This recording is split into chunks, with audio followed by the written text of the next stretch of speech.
The Australian sun beat down mercilessly on Adelaide in September 1991, its glare a stark contrast to the cool anticipation gripping a group of university students piled into a beat-up van.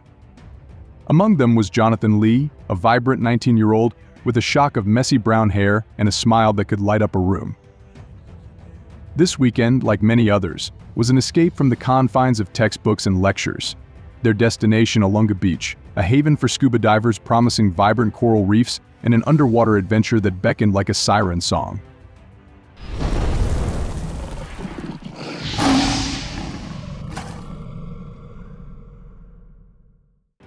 The camaraderie on the boat ride was infectious.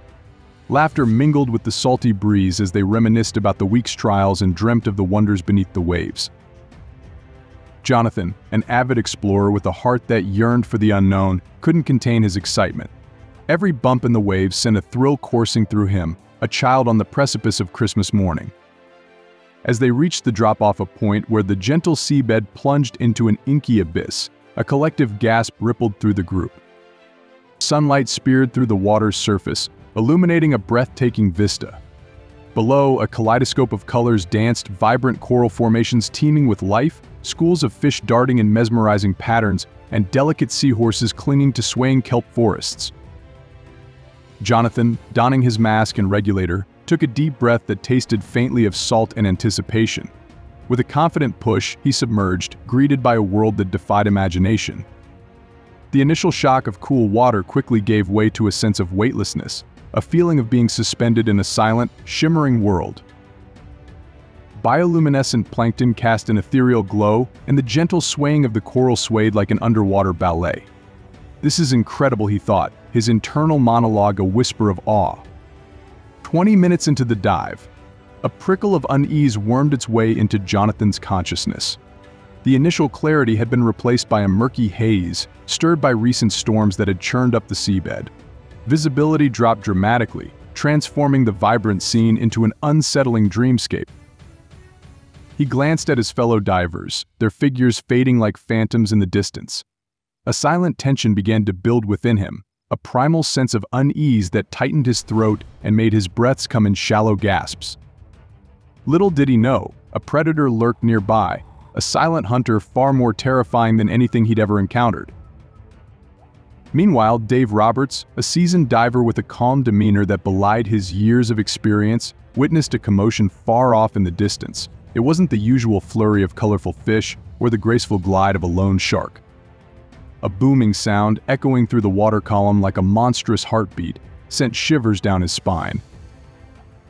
As he instinctively looked up, expecting a passing boat, his heart lurched. Below, a monstrous great white, its body a canvas of mottled gray, thrashed violently. Its powerful jaws clamped onto something large, the water erupting in a crimson cloud. Dave's blood ran cold. He recognized the telltale signs of a gruesome attack, not on a small fish, but on a human being. In a moment of horrifying clarity, he realized it could be one of his friends. Panic clawed at him, threatening to consume him whole. But his years of experience kicked in, a muscle memory honed by countless dives. He sought refuge behind a large rock, the meager protection of a cruel joke against a creature of such immense power. "Oh God," he thought, his mind racing. "Is it Jonathan? Please don't be Jonathan." He squeezed his eyes shut, the taste of salt water metallic on his tongue. Every fiber of his being screamed at him to flee, but reason held him back. Surfacing now in the open water would be a death sentence. He forced himself to breathe slowly, the rhythm a desperate attempt to maintain control. Moments stretched into an eternity. The water around him was stained a sickly red, a constant reminder of the tragedy unfolding just a few meters away. When the monstrous creature finally disappeared into the murky depths, a primal instinct surged through Dave. He had to get to the surface, to warn the others, to somehow bring his friend back from the abyss. Breaking the surface with a gasp that tore through the oppressive silence, he screamed the single word that shattered the day's serenity: shark. Jonathan's friends scrambled into action, their faces etched with a mixture of terror and disbelief. As they pulled Dave aboard, a chilling reality emerged: a lone flipper, a severed air hose, and a torn wetsuit bobbed in the water. The pieces of Jonathan's equipment spoke a story too horrific to comprehend. Tears mingled with seawater as they realized the gravity of the situation. The carefree joy of the morning had been replaced by a crushing weight of grief. Ben, Jonathan's closest friend on the trip, slumped against the boat's hull, his body racked with silent sobs. Memories of their escapades, late-night study sessions fueled by pizza and coffee, lazy afternoons at the beach, and countless dreams shared for the future flooded his mind.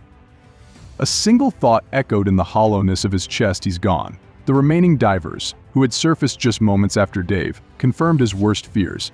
Their descriptions were fragmented, a horrifying kaleidoscope of images, the glint of the shark's teeth, the flash of crimson as Jonathan disappeared into its maw, and the blood-curdling silence that followed. They spoke of a helplessness that gnawed at them, a terror that paralyzed them into horrified spectators. The following hours were a blur of frantic activity. A flare ripped through the sky, and a desperate plea for help arsed across the darkening sky.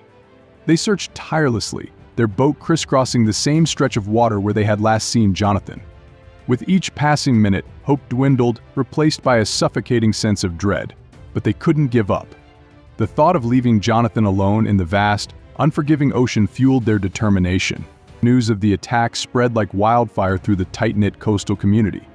Local fishermen, their faces etched with concern, volunteered their boats and expertise. Coast Guard helicopters buzzed overhead, their searchlights slicing through the encroaching darkness. The beach, once a haven for laughter and sunbathers, became a staging ground for a desperate rescue mission. As the sun dipped below the horizon, casting long shadows across the water, it became painfully clear their friend was gone. The search efforts continued through the night, fueled by a sliver of hope that defied reason. But by morning, exhausted and emotionally drained, they were forced to return to shore. The impact of the tragedy reverberated far beyond the close-knit group of friends. The local community, accustomed to the rhythm of the sea, was left reeling. The once familiar waters now held a sinister undercurrent, a reminder of the ocean's raw power and its unforgiving nature. Parents held their children closer, their fear for their safety a palpable presence. Tourist bookings dropped as the news spread, a stark reminder of the fragile balance between man and nature. Jonathan's absence left a gaping hole in the lives of his friends. Ben, consumed by grief, dropped out of university, his future plans dissolving into a haze of despair. The others, forever haunted by the memory of the attack, found solace in diving groups for survivors of traumatic experiences. Their dives, once a source of joy and exploration, became a constant battle against the demons that lurked beneath the surface. The search for Jonathan continued for weeks, but the ocean held its secrets close. A few fragments of bone and a torn piece of fabric were the only remnants ever found. A memorial service was held on the beach, a bittersweet gathering of friends and family who shared stories and wept openly. Jonathan's death, a cruel twist of fate on a seemingly ordinary day, served as a stark reminder of life's fragility and the ever-present danger that lurked beneath the surface of beauty. With that said, thanks for watching, and I'll see you later.